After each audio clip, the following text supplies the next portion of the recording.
छान मुळ्याची जुडी मिळाली. पण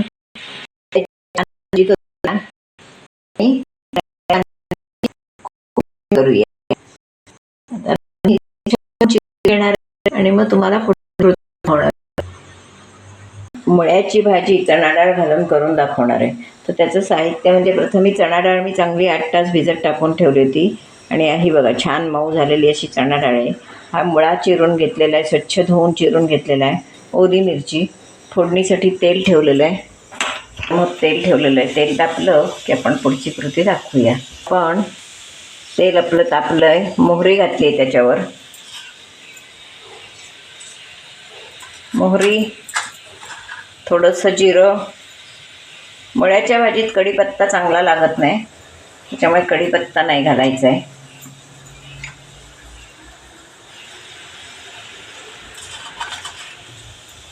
व्यवस्थित जिरं फुललंय.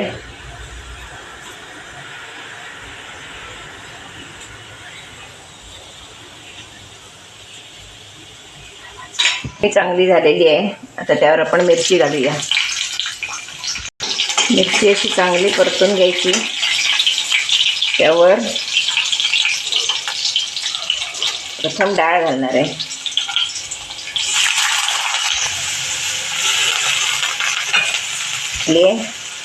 तर आपण त्यावर हळद टाकणार आहोत. हिंग. आज कांदा लसूण नाही, तर आपण ही डाळ चांगली परतून घेऊया. डाळ आपली चांगली भिजलेली आहे, त्याच्यामुळे भाजी बरोबर तेवढी ती शिजणार आहे व्यवस्थित. तर आपण भाजी फोडणीला टाकणार आहोत.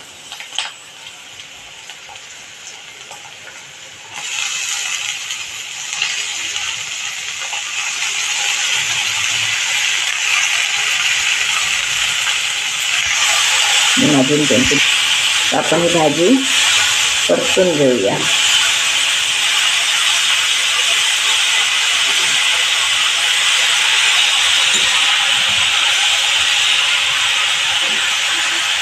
मुळ्याच्या कांद्यांची कोशिंबीर करायची आणि पाल्याची भाजी करायची. त्याच्यातच जरी कांदा चिरून टाकला मुळ्याचा तरी चालतो, पण जास्त असला तर मग प्रश्न आहे. तर मग कोशिंबीर करायची, त्याची सुंदर कोशिंबीर होते दही घालून. ती पण तुम्हाला दाखवणार आहे करून.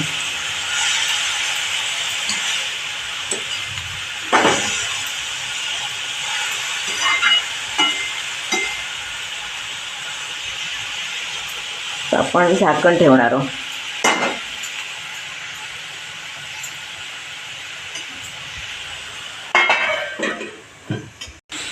हे बघा आपली भाजी किती सुंदर आता दिसते. ती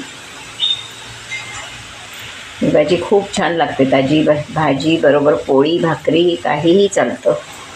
आत्ता हा सीझनच आहे भाज्यांचा, त्याच्यामुळे भाज्या सुंदर मिळत आहेत बाजारात.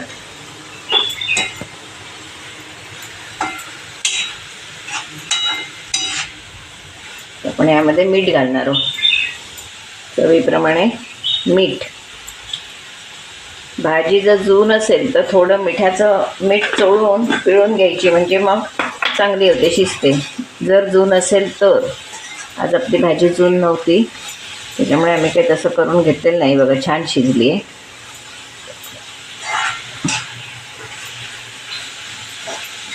दोन मिनिटात आपण शिजवून घेणार आहोत, म्हणजे डाळही आपली चांगली शिजेल. चणा डाळ भिजलेली आहे.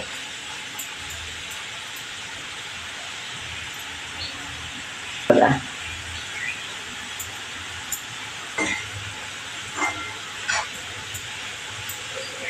भिजवलेली नसेल तर थोडी वाफवून घ्यायची. मग आपण ठेवणार आहे.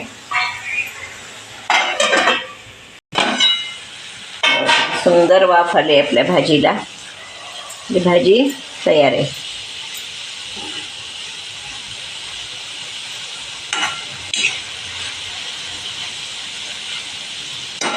तर आपण वरून भरपूर खोबरं घालणार आहोत. या भाजीला खोबरं चांगलं हवं तर ती छान लागते.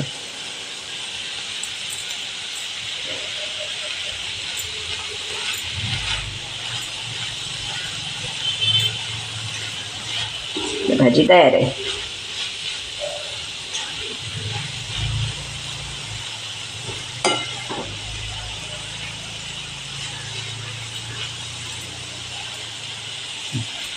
अशी ही आपली मुळा आणि चणा डाळ भाजी खाण्यासाठी तयार आहे.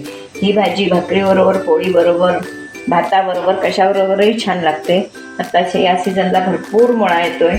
तुम्ही नक्की करून बघा. आणि माझा जर व्हिडिओ तुम्हाला आवडला तर लाईक करा, शेअर करा, सबस्क्राईब करा, बेल आयकॉन बटन दाबायला विसरू नका. धन्यवाद.